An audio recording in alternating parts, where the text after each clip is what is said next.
going, everyone? Clearly this is not the condition I wanted to be in at the end of my divide run, but so it goes. Today we're going to be going over the rig that got me through like 83% of the tour divide this year. So the frame is a large, pivotless. I chose to go with a hardtail mountain bike just because of the terrain we're going to be on. I knew it was going to be pretty rough and would kind of demand a more comfortable position over such a long period of time as well. I opted for a Fox 32 suspension fork, 100mm travel, and then I also, for this race, built up a new set of wheels, which I'm super excited about. Did some VR1 rims with some bird spokes. I had a DT Swiss 240 hub in the rear, bulletproof hub, can service it on the trail. Just a great all-arounder. And then in the front, like the majority of people, I was running a Sun Dynamo hub. Then that powered my front light and also a USB port where I was able to charge all of my electronics on the go, which is really nice. Aero bars, absolute must-have out there. I'll kind of talk about what went wrong with these, but they were super great to get out of the wind. It's a super strong headwind this year. Drivetrain, I went with the new-ish Tram transmission, 1052 in the rear, and I opted for a 34 tooth in the front because I knew that there was going to be a lot of kind of longer sustained climbs out there and potentially riding through some soft, wet conditions if it was raining. Also, the beauty of that Tram transmission is I got one shifter pod here, and then on the blips I was able to have shifting on either end when I was standing up and out of the saddle, or just wanted one more hand position. I was able to shift from there, and then again I was able to shift from my aero bars, which was super key to not have to go from this to this. If you know out there, those little things add up and become really nice. Tires, I opted for the new Continental Dubnital. I went with the Trail Rapid casing, just wanted something super durable out there. And we'll kind of show you a close-up of how my tread did over all the miles. In the rear, definitely took a little beating, but not as much as I was expecting. And for brakes, I went with XTR 2 pistons. They held up great. There was a couple times I wanted a little more bite, but overall I wasn't too concerned. I didn't touch anything on my bike, actually. Didn't change my brake pads once. I tried to clean my drivetrain with a brush and lube it as often as I could, and I never swapped the chain. And I'll probably pull brake pads and show you guys what those look like. Saddle, I went with Fizik 3D printed. I believe this is their adaptive model. Right before race day, I made a game time decision to go from the carbon railed one to just I believe the alloy railed one. It has a little bit more flex to it, and I knew that would kind of save my butt in the long run. Pedals, I opted for just the tried and true XTR Shimano's. Bars are the MV M5s. I'm not sure what width I ended up settling on. I think I trimmed them down a little bit. We'll kind of show you a close-up on some of the little features on here. Something I'd really like to talk about this time around is I didn't have any hand numbness the entire trip, which if you're a bike packer and you've raced before, you know that basically settles in on day 3. I wore a thin pair of gloves, something that you would think would do nothing. I'll show you a picture of those. They're pretty beat up. And then I think the key to my success was a pair of wolf tooth tapered foam grips. Those are a little bit flatter on top and then kind of round off, but that wider surface just kind of protects your ulnar nerve and just really relieves the pressure a lot more, which I think is super, super important.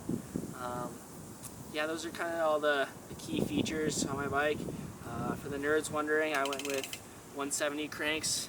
I think in the future I'd like to test out the 165s that everybody's talking about, just to eventually get rid of a little knee fatigue on those longer days where the knees just swell up a little bit. The majority of my cargo was done by Tailfin. This front bag I was super excited to try out.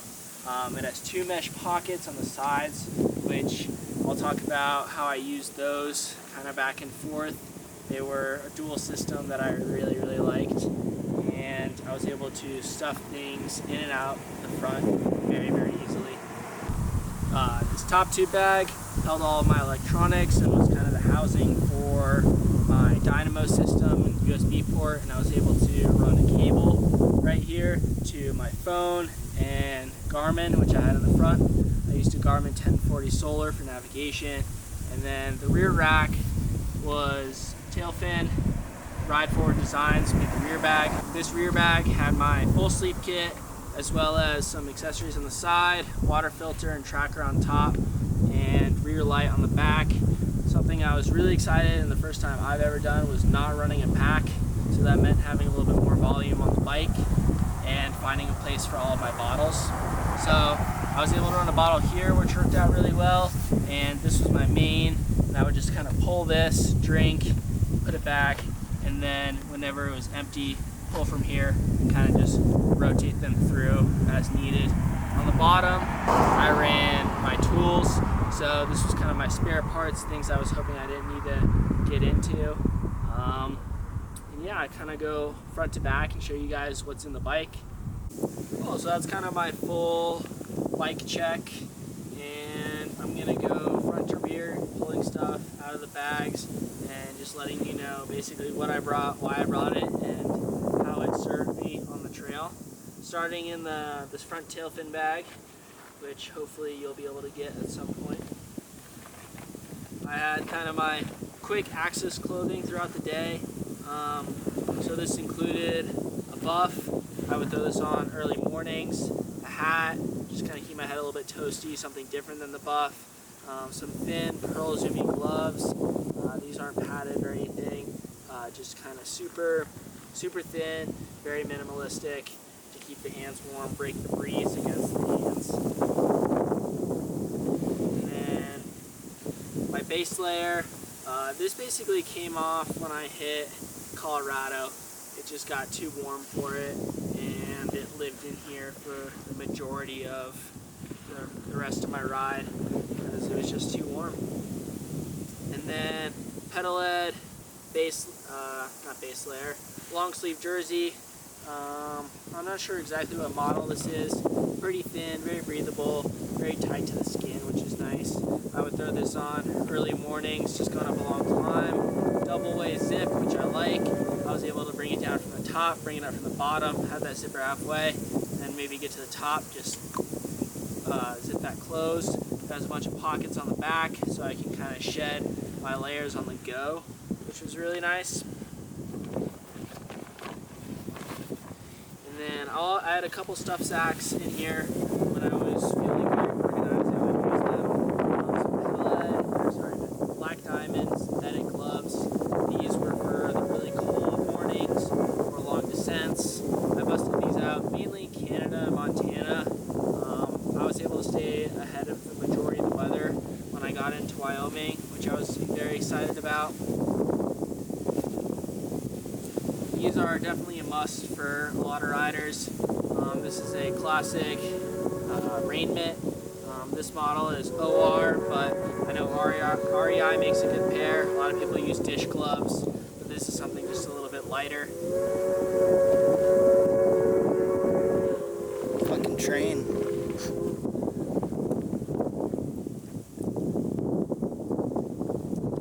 This is some Pearl Izumi thermal tights, something a little bit thicker.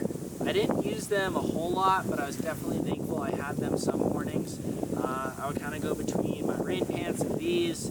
These are just a little bit easier to ride in. I think I could actually wear them for a little bit longer opposed to the rain pants, because the rain pants got hot pretty quick. And then I have my extra socks in here. Just kind of a thick wool sock. I wore this maybe twice, not a whole lot. I didn't get too cold, thankfully. I might throw this on when I'm sleeping if it was really chilly, but I didn't really need it. These are just some thicker Swiftwick socks, something with a little bit of compression, a little bit more volume to fill the shoe. I kind of expected my feet to swell or maybe get a little bit more fatigued, but thankfully they didn't. That was really nice, because typically that happens and your feet become really sensitive, and happened this race. For this race, I tried something new actually. I cut the padding out of my chamois just to see if I could kind of give myself a break from the nasty hygiene that comes about wearing a chamois for 7 days in a row. So across the whole Great Basin, I aired out my chamois, I strapped it to the back, I washed it in the town before that, Atlantic City, and I just went butt to saddle. And it wasn't that bad, to be honest. It was really nice to air out my skin, get all that moisture out, and it was a little bit rough, but just before the event I got a bike fit, and between this saddle, bike fit, I think I'm someone who kind of has a little bit of a, I guess, not as sensitive butt, and that combination worked out really well. So I don't know if I'd bring it again. I might just bring one chamois, honestly, and just be a little bit more cautious about airing it out. Honestly, taking your bibs off when you're eating lunch in the middle of nowhere is the strategy out there. And then I didn't bust it out at all, but I probably should have. Saved my neck. This is my sun buff. And then a shower cap for when it got really rainy. Didn't need that. And that's everything that I had in the inside of my front bag. Taking it to the front, using these side pockets. This was full of kind of some recovery and electrolyte capsules. I was trying to be really good about the electrolyte capsules. As soon as I hit Colorado, things started to warm up. I was taking one every 30 minutes with some water and a bite to eat. That was super important. Brushing your teeth, I don't think enough people do it out there. I would try to do it at least twice a day, sometimes midday, just to make me feel good. That was really nice. Toilet paper, also super easily accessible. For whatever reason, halfway through I kind of got some stomach issues and I was on and off the bike using the bathroom a lot. Also trying to remember to take it from rest stops along the way is super important because you can definitely be caught out there without it. Just some electrolyte stuff I picked up at gas stations. And then someone along the way gave me some bug wipes, which as soon as I kind of left Wyoming, I didn't really need anymore. But I'm very happy I had it just on deck. And then these are some Goos that made it all the way to Colorado with me. I was taking those kind of periodically throughout the race, just on hard climbs. Sometimes that extra boost of energy or whenever your stomach's feeling a little funky. This was my med kit, just a couple alcohol wipes, Band-Aids. This is where I kept my Tylenol. I would take Tylenol every morning when I got out of bed. That would just kind of basically wake up my knees and kind of delay just some of that fatigue and make it easier to get on the trail.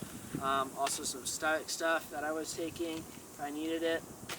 And that kind of completes everything I had up here. Chamois Butter Ultra.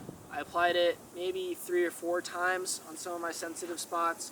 I actually ended up applying it more so when I didn't have the pads in my bibs. Just kind of in a couple areas I was expecting honestly less chafing, but I had a little bit more. Another bug wipe. And then this side was honestly my savior.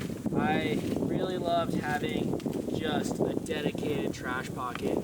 When you're out there, you just eat so many calories, and having something dedicated for it is a game changer.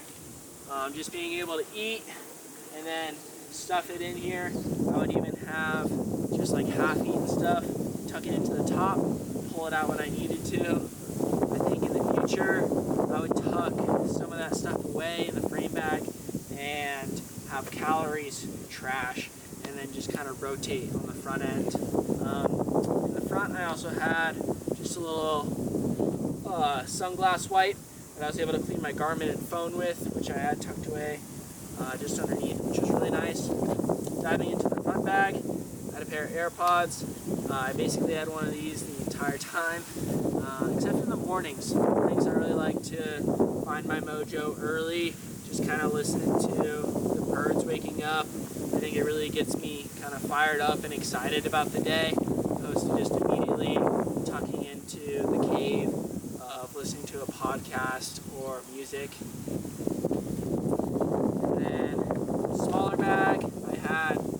spare Axis batteries, so that's 3 total. I had a charger for my Axis. I had some wired headphones just in case. Battery. This is a spare battery for my headlamp, for my Phoenix light. I threw on the plastic red covers because honestly I didn't know. I just wanted to be safe about my batteries because if I didn't have it, it'd be pretty rough. Spare headlamp. This was kind of something I threw on when I was walking around, doing things at camp, setting up my bivvy. Worst case scenario, I could also tuck this around my head or put it on my rear bag as a blinky if I needed to, didn't feel safe for whatever reason. And then this is just an assortment of cords, things to charge all my stuff. I opt for kind of a slimmer charging port to kind of tuck in behind some stuff. I have 2 options. Fast charging, all of this stuff is fast charging, just kind of pulling as much electricity out of the wall as I can and get on the trail.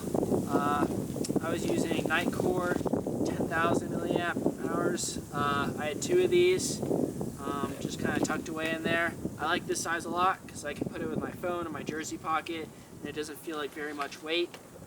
And that's all I had in here. I had my Dynamo charging system in here at the bottom, and I was charging all that stuff in the front. And then diving into the frame bag, I obviously had my bottle right here, and then on the non-drive side, it's kind of where I kept stuff I was hoping I might have to access, but not necessarily right away. So that included my light, which would just be mounted on my helmet. Paint stick, in case I was to get into any mud, I could kind of grab that pretty quick and just clean that out real easily. GoPro, which I would only bust out if the weather was super gnarly. In hindsight, I wish it was in a better location so I can kind of just get that pan around a little bit better. And I think the camera quality is just better overall. This was a new tool for me. Last minute, I got one of those mobile compressors for the trail. I loved it. Really highly recommend. Way better than a pump. I was getting a lot of life out of mine. Maybe charged it once, but most mornings I would just kind of wake up and check my tires real quick, bump up the rear to 30 psi, have the front at I think 27, because occasionally they would just get a little bit lower. And it was also nice bumping up before the pavement sections. And then this is a little tool pouch with stuff that I might have to access on the go. This includes a variety of zip tie sizes, spare dyno plug, which I actually did have to use in Idaho, my home state. As soon as I rolled in, I heard a little psss, and I immediately knew I got a puncture. But I actually ended up running silica sealant, and I probably didn't need a plug, but ultimately I chose to use one and just kind of plugged it, trimmed the top, and it worked out good. Never touched it, didn't worry about it.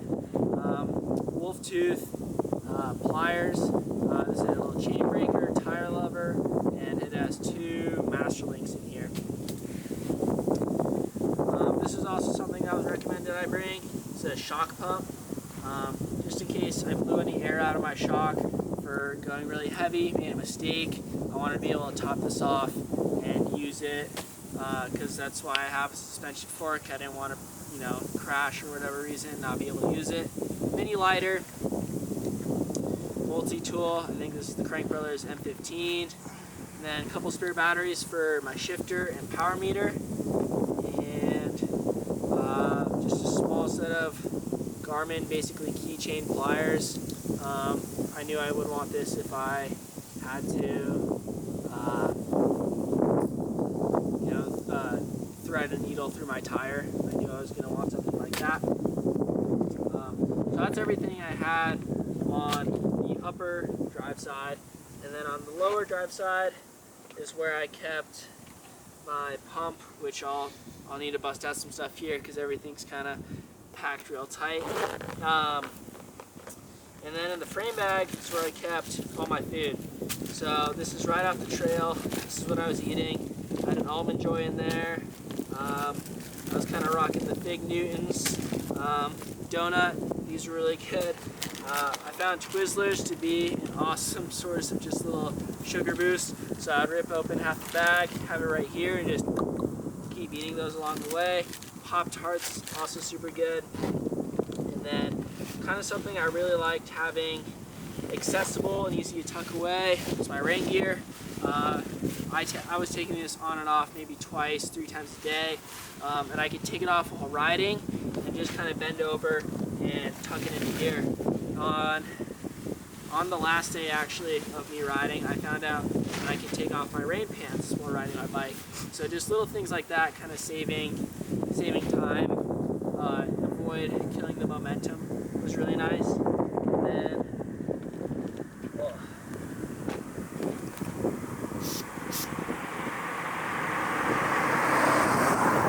Crank Brothers pump. I had 3 different tapes wrapped around it: Gorilla Tape, medical tape, electrical tape. I did have to use the Gorilla Tape or electrical tape or something up here. It was really nice just to have readily available. And then I had 2 Tubolitos. I believe this is just their trail version, so it's a little bit thicker. I didn't want the lightest option, although it appears this one's the lighter option. So it looks like I had one heavier, one lighter. That was just kind of to complement each other. And then going into my down tube storage was things I was hoping I would not have to get to at all.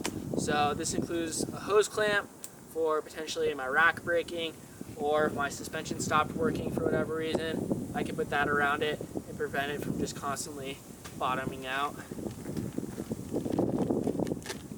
Spare chain, didn't use it. Proper tire lever for the carbon rims. I also was a little bit worried running bird spokes for the first time. I know it's not a universal thing out there, so I knew I wanted to bring my own spare spokes.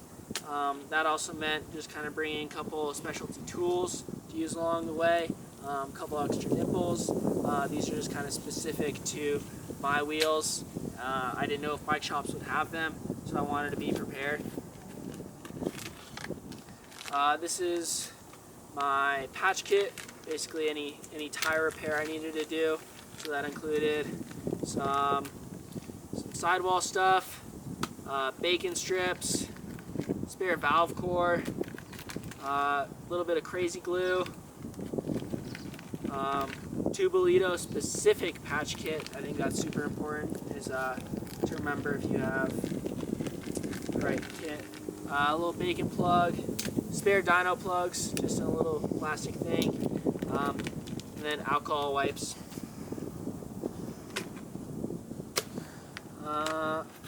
And then in here, spare cleat and bolt. That was super important because for the first like 7 days, my knees were killing me. They were hurting, and I'm like, all right, this is normal. I'm just pedaling a huge bike. But little did I know my cleats were loose. I got to the top of a pass right before Lincoln, and I was in a rush. I tried to unclip, and I almost absolutely ate it. And then I look at my cleat, and I realize I'm missing a bolt. Both my cleats are ajar, and I have to fix that. Thankfully, I had spare bolts and a spare cleat in here. Small razor blade, just to trim anything out there if I needed to. Needle and thread, curved needle specifically, and then 2 sets of brake pads for my XTR2 pistons. Spare piece of chain. Probably didn't need to bring this if I brought a whole chain. It was nice to have the option. Opposed to bringing a proper valve core tool, I just bought the little black piece. I figured that's all I necessarily needed. Safety pins, multiple sizes, in case you had a zipper blowout. I've had that happen.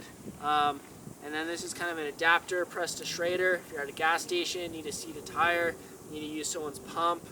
And then little kind of specific piece for my tail fin rack for a UDH. I need it. It's like a 14 mil Allen key, not something people carry, but with that piece, it brings it back to a normal 10. So that's kind of everything I kept in the center. I wanted to keep the center of the weight, the majority of the weight of the bike pretty centered, just to make pedaling a little bit easier. I will say having 2 liters of water on the rear didn't help with that a whole lot. but it is what it is. And then going into kind of my top bag on the rear is where I have my tracker. I honestly thought I wouldn't get a whole lot of life out of this, just in terms of satellite tracking, but through past experiences, that was actually just from poor satellite connection. So when this is out in the sun, buttons are locked, you actually get a ton of life out of it. I brought a filter. Not everyone does. I'm super happy I did, because I drink a ton of water, and I found that basically from Canada to Wyoming, I was only running 2 bottles to get me between stretches, and if I wanted more water, I would just fill this up along the way, and that was plenty for me. This layer was used a lot, just a Montbell, super light windbreaker, pretty warm as well. Super stoked about that. Turkey bags to keep my feet dry. I thought I would use them more. I didn't, but I had them. Happy I did. Backpack for resupply, little collapsible Montbell sack. I was using this to go into gas stations, load up all my stuff, come back out, pack it all on the bike. Maybe I would carry a couple more things from gas station to hotel. That was mainly the biggest. Is I would load up my bike at the gas station, load up all my calories that I was eating that night, and just run to the hotel.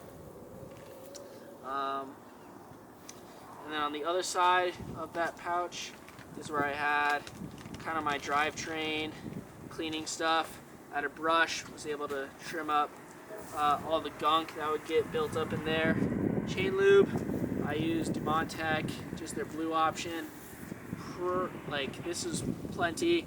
I actually used a ton trying to lube my chain while riding. I think I still need to master that because I wasted a lot of chain lube doing that. Just a rag to clean stuff along the way. And then I'll probably get made fun of for this by some people, but that's okay. I know a lot of racers don't really care. I carry dude wipes. I just felt so gross sleeping at night, crawling into my bag, not really feeling like I was airing out, just because everything was trapped between the dust. So I picked these up, kind of heavy, but I used them. I liked it. It felt good. I brought some spare Ziplocs along the way, just for more food.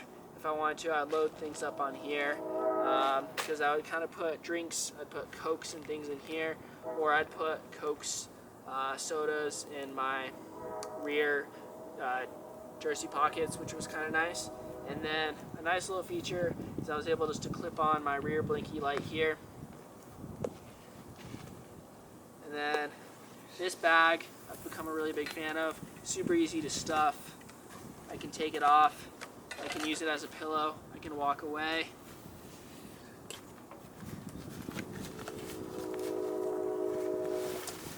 I used a lighter puffy jacket, again, Montbell. And then I kind of had things packed in the sequence of how I would like to sleep. So that included puffy jacket on first. I take my kit off, air drying maybe. I throw that on because it might be cold. I lay out my, I think it's a Mountain Laurel Designs FKT bivy. I'd lay this down. I'd bust out my full-length sleeping pad. First time using a full-length sleeping pad for a race, which I really liked. Fluff it out, blow it up, stuff it into the bivy to prevent it from popping, and then eventually bust out my sleeping bag, loft it a little, just kind of, and then that was good. Honestly, most days I didn't need to crawl into the bivy. It was plenty good, but I still chose to just because I knew it would be kind of nice to get a little bit extra warmth. Probably didn't need to do that because then eventually my kit would get a little bit wet, and just kind of that moisture management. And then yeah, talk about the stuff I wore.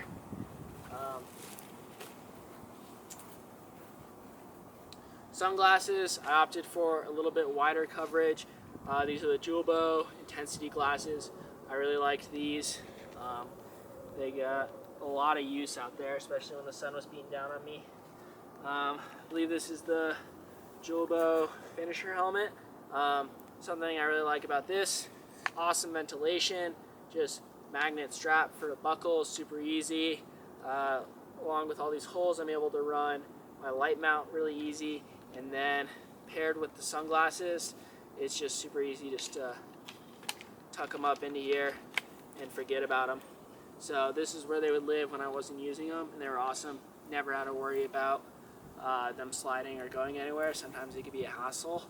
And also time for a new helmet, because this one definitely looks like a little scuff marks, but no direct impact from my crash. Super grateful to be wearing a helmet. Yeah.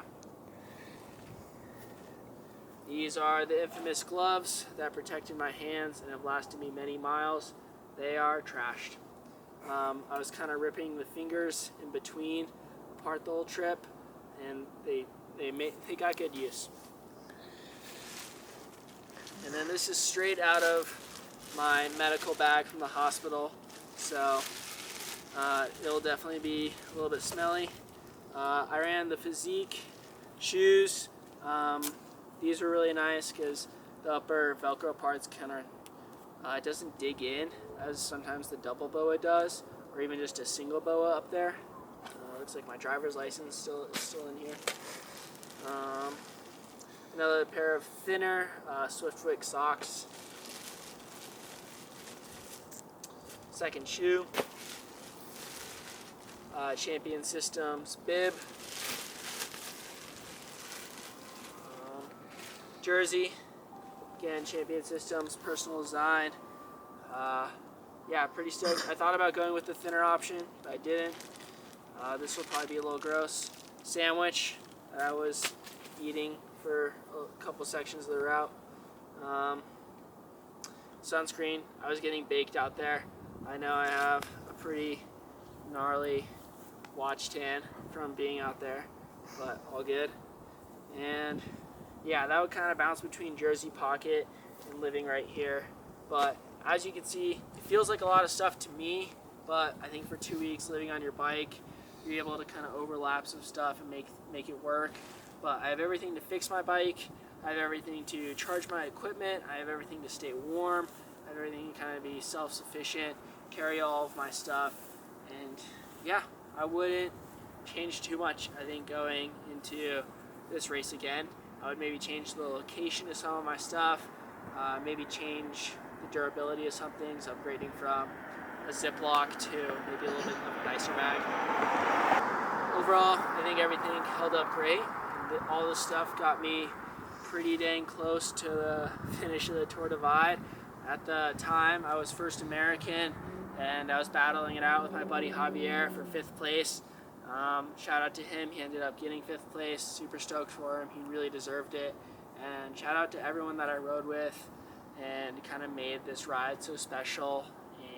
And yeah, thanks to everyone who kind of got me to the start line. Shout out to Kip for filming and editing all the videos.